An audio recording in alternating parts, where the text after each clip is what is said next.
ఓం శ్రీ గురుభ్యో నమ. ఆధ్యాత్మిక కథలు, మంచి మంచి కథలకి స్వాగతం అండి. సదానందం. మనకు ఎంతో సంపద, అమోఘమైన తెలివితేటలు ఉన్న దుఃఖానికి గురికాక తప్పడం లేదు. ప్రతి పని ఎంతో జాగ్రత్తగా పకడ్బందీగా అంచనాలు వేసి చేస్తుంటాం. మన ఊహకు ఆచరణలో జరిగేదానికి పొంతన ఉండదు. తాను అనుకున్న దాన్ని పొందలేకపోవడంతో మనిషి నిరాశ నిస్పృహకు గురి అవుతాడు. మరి మన మీద అంత ఏమైనట్లు? అది ఎందుకు ఉపయోగపడకపోవడం? ప్రత్యక్ష అనుభవంలో ప్రతి వాళ్లకు తెలుస్తూనే ఉంటుంది.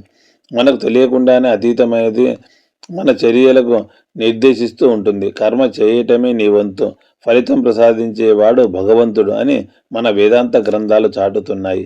ఈ దుఃఖం నుంచి మనమంతా ఎందుకు బయటపడాలని అనుకుంటున్నామని ఎవరినైనా ప్రశ్నిస్తే వారిచ్చే సమాధానం సుఖం కోసమని. సుఖం అంటే ఏమిటి? మనమంతా ఎందుకు దాన్నే వాంఛిస్తున్నాం? అది లేకపోతే జీవితం గడపడం సాధ్యం కాదా? దానివల్ల పొందే ప్రయోజనం ఏమిటి? డబ్బుంటే చాలు అన్నీ సమకూరుతాయి అంటారు కొంతమంది. డబ్బుంటే మాత్రం ఏం లాభం అండి, అనుభవించే అదృష్టం ఉండొద్దు అంటారు ఇంకొంతమంది. ఏదో ఉండటానికి ఇల్లు, కట్టుకోవడానికి దుస్తులు, వేలకు 5,000 నోట్లోకి వెళితే చాలండి అంటారు కొంతమంది. పైన చెప్పినవన్నీ పుష్కలంగా ఉన్న ఒకసారి దుఃఖానికి, మరోసారి సుఖానికి, ఇంకోసారి కోపానికి, ఇలా అనేక భావ సంచలనాలను మనసు గురి కావడం మనకందరికీ విదితమే. అంటే మన అనుభూతిని బట్టే మనలో భావోద్వేగాలు కలుగుతున్నాయి. నిశ్చలమైన నీటిలో చిన్న రాయి విసిరితే నీటిలో వలయాలు ఏర్పడటము, మళ్ళీ కొద్దిసేపట్లో నీరు యథాస్థితికి చేరి నిశ్చలంగా మారటం మనం గమనించవచ్చు.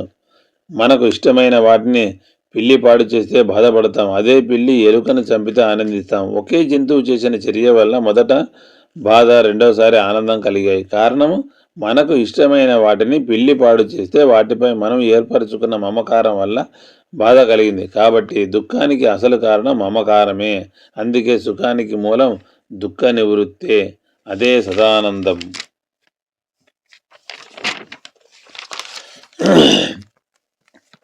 మిగులు. ఎప్పటికైనా ఏది మిగులుతుంది, లేదా నానాటికి ఏది అభివృద్ధి చెందుతూ ఉంటుంది? ధర్మవాదులంతా ముక్త కంఠంతో పలికే పలుకు ధర్మము అనే ధర్మం ఎలా ఎప్పటికైనా మిగులుగా ఉంటుందో అదేవిధంగా ధర్మాన్ని ఆచరించిన వాడు అభివృద్ధి చెందుతూ ఉంటాడు. అంటే ధర్మాచరణలో తరించే వారి సంతానము మాత్రమే క్షేమంగా మిగులుతుంది. దీన్ని ఎలా రుజువు చేయగలరు అని కొందరు ప్రశ్నించవచ్చు. ఇలాంటి ప్రశ్నలకు సమాధానాన్ని అంతర్యామి సిద్ధపరిచే ఉంచాడు. అసలు ఆయన తాను చేసిన సృష్టిని చూసే మనిషి ధర్మం మీద అధర్మం మీద తెలుసుకోమని చెబుతున్నట్టుగా కనిపిస్తుంది. అందుకే ప్రతి విషయానికి కొన్ని ఉదాహరణలు మన కట్టెదుటే కనిపిస్తూ ఉంటాయి. వాటిని గమనించకపోవటం వల్లనే మనం నిజాన్ని గ్రహించలేక సందిగ్ధావస్థలో పడుతుంటాం. సమాజంలో ధర్మపరులు పైకి దుర్బలురుగానే కనిపిస్తుంటారు. అదే అధర్మ మార్గంలో నడిచేవారు ఎక్కువ బలంతో ఉన్నట్టు, వారే ఎంతో లబ్ధి పొందుతున్నట్టు కనిపిస్తుంటుంది. కానీ ఇక్కడ వాస్తవాన్ని గమనిస్తే కడదాకా హాయిగా ఉండగలిగేది ధర్మపరులేనని, నష్టపోయేది అధర్మ వస్తువులేనని అవగతం అవుతుంది. మనకు సింహాలు, పులులు, ఆవుల గురించి తెలుసు. ధర్మవృద్ధి ఏదో తెలుసుకోవటానికి ఈ జంతువులను గమనిస్తే చాలు. ఆవు సాధు జంతువు, అది ఎవరి జోలికి పోదు. అంతేకాదు, తన పాలతో ఎందరి ప్రాణాలను నిలుపుతుంది. అలాంటి ఆవు ఈనేది ఒక దూడనే. అదే క్రూర జంతువులైన సింహాలు 3 పిల్లలను, పులులు 5 పిల్లలను పెడుతుంటాయి. గోజాతి మాత్రమే వృద్ధి పొందుతున్నది తప్ప క్రూర జంతు జాతి ఎప్పటికప్పుడు నశిస్తూనే ఉంటుంది. ఇది అందరూ గమనించాల్సిన సత్యం. ఎప్పటికైనా పరోపకార బుద్ధితో ధర్మ మార్గంలో నడుచుకునే వారి పిల్లా పాపలే వృద్ధి చెందుతుంటారు. అధర్మాన్ని ఆశ్రయిస్తూ త్వరగా ఎదిగి పోదామనుకున్న వారి సంతతి క్రూర మృగజాతుల తీరులోనే ఉంటుంది. తాత్కాలికంగా ధర్మపరులకు ఓటమి, నష్టము కలుగుతున్నాయని అనిపించిన కడకు కలిగిన వారయ్యేది, నిలువగలిగిన వారయ్యేది ధర్మాత్ములే. అధర్మం వల్ల తాత్కాలికంగా అన్ని పొందుతున్నట్లే కనిపించిన పాపం పండిన రోజున మలమలా మాడిపోయేది ఆ అధర్మమే. ధర్మాన్ని అనుసరించిన వారే దిగులు లేక మిగులుగా ఉండేది. ధర్మాన్ని అనుసరిస్తే అదే మనల్ని కాపాడుతుంది. ధర్మో రక్షితో రక్షితః. అమోఘమైన అన్నం. ఆకలితో ఉన్నవాడికి పట్టెడు అన్నం పెట్టడం ప్రతి మనిషి ఆచరించవలసిన కనీస ధర్మం. ఈ విషయాన్ని వేదం వేదంతో సహా భారతీయ వాంగ్మయం చాలా రకాలుగా ప్రబోధించింది. ఇతరులకు పెట్టకుండా భుజించేవాడు వ్యర్థమైన అన్నాన్ని పొందుతాడు, రుచికరమైన ఆహారాన్ని ఒక్కడు కూర్చొని తినకూడదు అంటూ వేదం ఎన్నో విధాలా బోధించింది. ఎవడికి పెట్టకుండా తింటే అది దుష్టాన్నం అవుతుంది. ఆ అన్నరసం వల్ల చెడు ఫలితాలు వస్తాయి. అన్ని దానాల కన్నా అన్నదానం మిన్న. రాత్రిపూట వచ్చి అన్నం యాచించేవాడు సూర్యోడు. వాడు నిరాశతో వెనుదిరిగినట్లయితే ఇంటి యజమాని చేసిన జన్మ జన్మల పుణ్యాలు సూర్యోడు వెంట తరలిపోతాయి. జాగ్రత్త అంటూ పెద్దలు వివరించారు. ఆకలితో వచ్చిన వాడికి పెట్టకుండా ఉన్నదంతా ఇంటి యజమానే తినేస్తే అది అన్నం తిన్నట్లు కాదు, మట్టి తిన్నట్లే అన్నాడు కవి చౌడప్ప.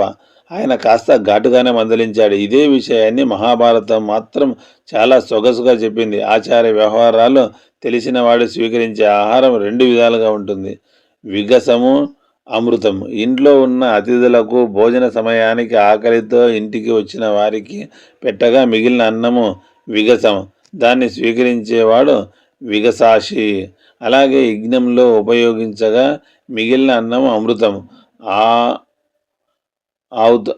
అమృతం అవుతుంది. తన మీద ఆధారపడి జీవించే వారంతా తృప్తిగా భోజనాలు చేశాక మిగిలిన అన్నాన్ని అమృతం అనే చెప్పింది భారతం.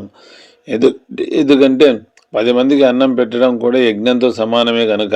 అలా మిగిలిన ఆహారాన్ని భుజించేవాడు అమృతాశి అని భారతం వివరించింది. ఎవరెవరెన్ని రకాలుగా చెప్పినా అన్నింటా సారాంశం ఒక్కటే: నలుగురికి పెట్టి ఆ తర్వాత తిను. భారతీయ సాహిత్యానికి మనం ఎన్ని ఇజాలు పులిమినా దాని అసలు ఇజం మానవిజం. పైవన్నీ దానికి బలమైన ఉదాహరణలు. నలుగురికి పెట్టి ఆ తర్వాత నీవు తిను అని శాస్త్రం చెప్తుందండి.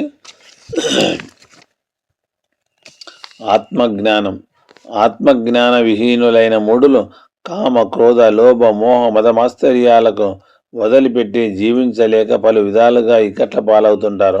చివరకు నరకంలో పడి మగ్గుతుంటారు. ఏది ఆత్మజ్ఞానం? నిస్సంశయంగా అది లోకజ్ఞానం కాదు. ప్రకర్ష అతిశయాలకు అలవాలమైన విజ్ఞానం కాదు. మరి దేన్ని ఆత్మజ్ఞానం అంటారు?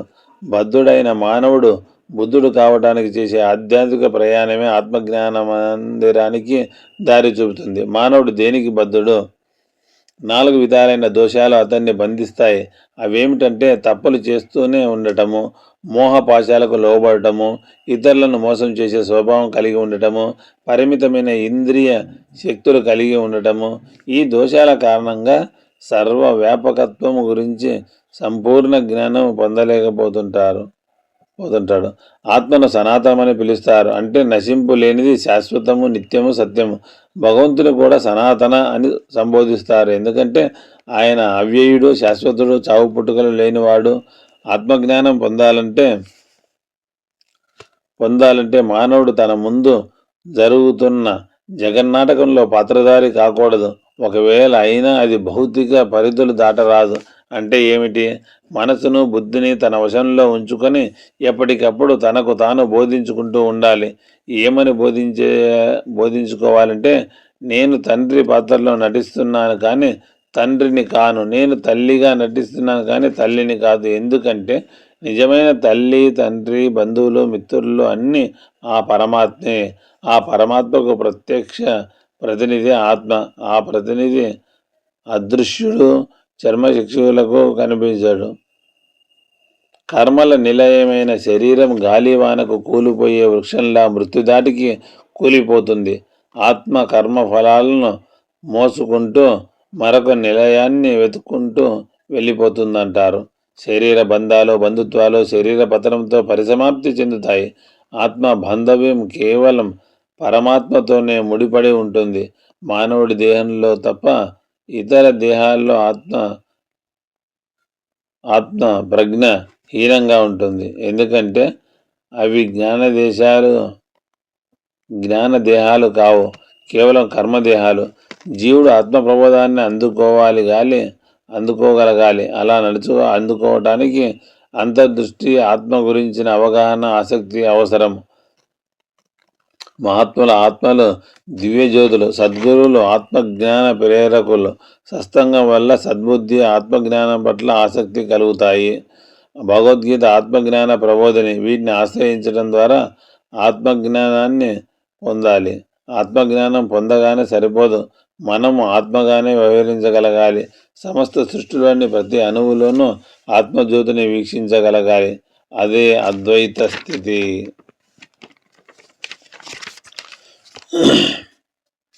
ఆశయం నెరవేరేదెలా? జీవితంలో పురోగతి సాధించాలని, సుఖ సంతోషాలు అందుకోవాలని అందరూ ఆశిస్తారు. పురోగతికి ఉన్న అడ్డంకులన్నీ తొలగించుకోవడానికి మాత్రం చిత్తశుద్ధితో కృషి చేయరు. గదిలో ఉన్న చీకటిని తొలగించాలంటే జ్యోతిని వెలిగించాలి.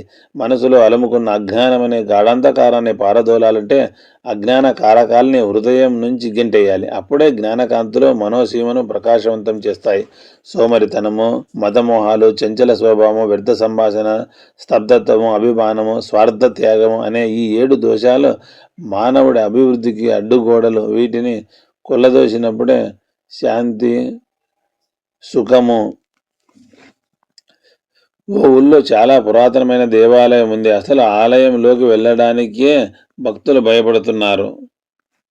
ఏ క్షణంలో గుడి కుప్పకూలిపోతుందో తెలియక బయట నుంచే స్వామికి నమస్కారం చేసుకుంటున్నారు. దాంతో గుడికి వచ్చే భక్తుల సంఖ్య క్రమంగా తగ్గింది. ఓ రోజు ఆలయ ధర్మకర్తలందరూ సమావేశమయ్యారు. కర్తవ్యం ఏమిటని చర్చించుకున్నారు. ఆలయంలో కూలిపోయేలా ఉన్న భాగాల్ని బాగు చేయించారు, రంగులు వేయించారు, అందంగా తీర్చిదిద్దారు. అయినా గుడి పరిస్థితి భక్తులకు తెలుసు కాబట్టి ఎవరు ఆలయం వైపు రావట్లేదు. ధర్మకర్తలు మళ్ళీ సమావేశమయ్యారు. ఈ సమావేశం ఆలయం లోపల కాకుండా వెలుపలే జరిగింది. వాళ్ళు కూడా ఆలయంలోకి వెళ్ళడానికి సాహసించలేకపోయారు. ఈసారి వాళ్ళు కొన్ని నిర్ణయాలు తీసుకోక తప్పలేదు. గుడిని కూల్చివేయాలనే బాధాకరమైన నిర్ణయం మొదటిది.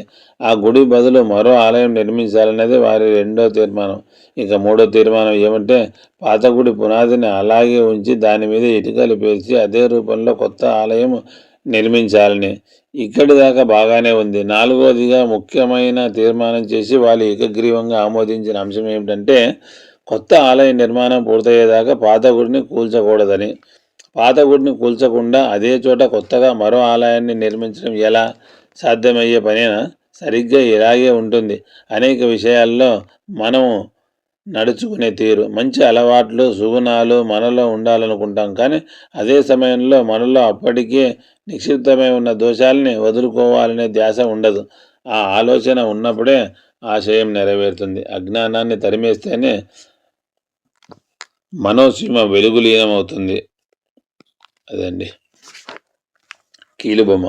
ఒక రకంగా మనిషికి ఏ విధమైన స్వాతంత్రం లేదు. తన పుట్టుక తనకు తెలియదు. తన తల్లిదండ్రులను తాను నిర్ణయించుకోలేడు. తన కుటుంబ సభ్యులను ఎంపిక చేసుకునే స్వేచ్ఛ మనిషికి లేదు. భవిష్యత్తు ఎలా ఉంటుందో తెలియదు. మృత్యు ఎప్పుడు కాటేస్తుందో అసలు తెలియదు. అయినా మనిషి తాను చాలా గొప్పవాణ్ణని భావించి విర్రవీగుతూ ఉంటాడు. వెనకటికో రాజుగారు ఇలాగే మాయలో పడ్డాడు. తాను సర్వాధికారినని, సర్వస్వతంత్రుడినని, ఏమైనా చేయగలనని అనుకునేవాడు. ఒకరోజు భగవంతుడి కన్నా తానే అధికుడనన్న ఆలోచన వచ్చింది. దాన్ని నిర్ధారించుకునేందుకు ఆయన కనపడిన ప్రతి పండితుణ్ణి నాకన్నా భగవంతుడు ఏ విధంగా అధికుడని ప్రశ్నించడం ఆరంభించాడు. మొదట్లో ఆ ప్రశ్న విని విద్వాంసులు తికమకబడ్డారు. ఆ తర్వాత కొంతమంది భగవంతుని కన్నా మీరే ఎక్కువ అని ప్రకటించి రాజుగారి దగ్గర సత్కారాలు పొంది వెళ్తుండేవారు. మరికొందరు ఆ ప్రశ్నకు జవాబు తెలివిగా దాటవేస్తూ వచ్చారు. ఒక రోజున సాధువు ఒకరు వచ్చి రాజుకు వినయంగా నమస్కరించి భగవంతుడి కన్నా మీరే ఎక్కువ, అందులో సందేహం ఏమీ లేదు అని సభలో స్పష్టంగా ప్రకటించాడు. రాజుగారు వివరణ కోరాడు. మీకు కోపం వచ్చిందనుకోండి, ఈ క్షణమే నన్ను మీ రాజ్యం నుంచి వెళ్ళగొట్టగలరు. అది భగవంతుడికి సాధ్యం కాదు కదా అన్నాడు సాధు. రాజుగారికి ఈ తర్కం నచ్చింది. అవునవును, ఒకవేళ భగవంతుడు వెళ్ళగొట్టినా నేను తక్షణం ఆయన ఆజ్ఞను రద్దు చేసి మీకు నగర ప్రవేశం కల్పించగలను, అవును కదా అని అడిగాడు. వెంటనే ఆ సాధువుకు ఘన సత్కారం చేయాలని కుతూహలపడ్డాడు. అప్పుడు రాజుగారిని దగ్గరకు పిలిచి సాధువు చెప్పాడు, నేను చెప్పింది మీకు సరిగ్గా అర్థం కాలేదు. ఈ సృష్టి సమస్తము ఆయన రాజ్యమే. అలాంటప్పుడు భగవంతుడు ఎక్కడికైనా వెళ్ళగొట్టగలడు. ఈ మాటతో రాజుగారికి జ్ఞానోదయమైంది. ఈ చరాచర జగత్తు అంతా ఈశ్వరుడదని, ఆయనకు చెందిన సంపదపై తనకు ఏ విధమైన అధికారము లేదని, ఆఖరికి తన జీవితంపై కూడా తనకు అధికారము ఏమాత్రం లేదనే గ్రహింపు కలిగింది. మనమంతా విధి చేతిలో కీలుబొమ్మలం అని పెద్దలు చెప్పే మాటల్లోని సత్యము మనమంతా గ్రహించవలసి ఉంటుంది. సృష్టి సమస్తం భగవంతుడి రాజ్యం. సోహమండి. జీవితం విలువ. సూర్యోదయం కాగానే ధన సంపాదనకి ఇక పూనుకోవచ్చునని సంతోషిస్తారట మనుషులు. అలాగే సూర్యాస్తమయం కాగానే మళ్ళీ సంతోషిస్తున్నారు. ఈ సంతోషానికి కారణం కామోపభోగానికి ఇది సమయము కాదు కదా అని. కానీ సూర్యాస్తమయాల మధ్య జీవితం తరిగిపోతుందన్న సంగతి తెలుసుకోలేకపోతున్నారు. వనవాసం వెళ్ళిన శ్రీరామచంద్రుడిని మళ్ళీ అయోధ్యకు తీసుకురావాలని చిత్రకూటానికి చేరతాడు భరతుడు. అతడితో మాటల సందర్భంగా శ్రీరామచంద్రుడు చెప్పిన మాటలివి. ఇవి ఆషామాషి పలుకులు కావు. ప్రతి మనిషికి కాలము ప్రాముఖ్యాన్ని, జీవితం విలువను గుర్తు చేసే ఎంతో విలువైన మాటలు. కాలం అపరిమితమైంది, జీవితం పరిమితమైంది. భూమి ఎంత వేగంగా తన చుట్టూ తాను తిరుగుతోందో అంతే వేగంగా మానవుడి వయసు పెరుగుతూ ఆయువు తరుగుతోంది. మనిషికి ఏ శ్రమ లేకుండా వచ్చేది, అర్హత చూడకుండా పెరిగేది, ఎంత వద్దనుకున్నా ముందుకు సాగిపోయేది, ఎంత ప్రయత్న వెనక్కి వెళ్ళనిది వయసొక్కటే. వయసు అందరికీ పెరుగుతుంది, కానీ అది సార్థకమయ్యేది, దానితో పాటు వ్యక్తిత్వం పెరిగేది కొందరికి మాత్రమే. మనిషి మనుగడ, సుఖ సంతోషాలకు సంపాదన, కామోపభోగాల అవసరం ఎంతైనా ఉంది. అవే జీవిత పరమార్థాలు కారాదు. ఎంత సంపాదించినా చివరికి ఆ డబ్బు వెంట రాదు. కామోపభోగాలు కడలి తరంగాల్లా ఎగిసిపడి లేచి చప్పున కరిగిపోయేవే తప్ప శాశ్వతంగా ఉండవు. సార్థకమయ్యేవి, సమాజ శ్రేయానికి, అత్యున్నతికి దోహదపడేవి మనం చేసే మంచి పనులే. లోకంలో అధిక శాతం జనావళి మంచి కార్యాలు చేయరు. చేసే అవకాశం ఉన్నా ఎప్పటికప్పుడు వాయిదా వేసుకుపోతుంటారు. పర్యావసనంగా కాలం దొర్లిపోతూ ముసలితనం తరంకొస్తుంది. చివరికి మీద మృత్యుపడే సమావేశము ఆసన్నమయ్యేసరికి ఏమి చేయలేని స్థితిలో బిక్కుమొహంతో దిక్కులు చూడటం అవుతుంది. మానవ జన్మను మహావరంగా భావించి కాలంతో పాటు జీవితము విలువ కూడా తెలుసుకొని ప్రతి క్షణాన్ని సద్వినియోగం చేసుకుంటే సర్వదా సత్ఫలితాలే అందుంటాయి. ఓకేనండి. ఇంతవరకు మంచి కథలు, భగవత్ కథలు, మహాభారతము, రామాయణము, ఇలా భాగవతంలో ఉన్న అన్ని కథలు ఏరి కూర్చి ఇంతకుముందు చాలా సంవత్సరాల క్రితం అండి ఈనాడు బుక్ వాళ్ళు, ఈనాడు పేపర్ వాళ్ళు బుక్ ప్రింట్ చేయించారు. ఇది నేను అప్పుడు ఎప్పుడో తీసుకున్న చాలా రోజుల క్రితము. అందులో ఉన్న అంతర్యామి, మంచి చెడు ఆ బుక్ లేదు అనండి. ఇది నేను నియర్లీ ఇది 2014లో కొన్నానండి. మళ్ళీ ఇప్పుడు ఇది మీ అందరికీ వినిపించాను, మీతో షేర్ చేసుకుందామని. ఎందుకంటే మంచి కథలు చాలా బాగుంది, నాకు నచ్చింది కాబట్టి. ఓకే, థ్యాంక్ యూ అండి. ఇంకా మళ్ళీ కొన్ని మంచి కథలు, రామాయణం, భారతం అలాంటివి కూడా మళ్ళీ చూద్దాము. Thank you. సోహం.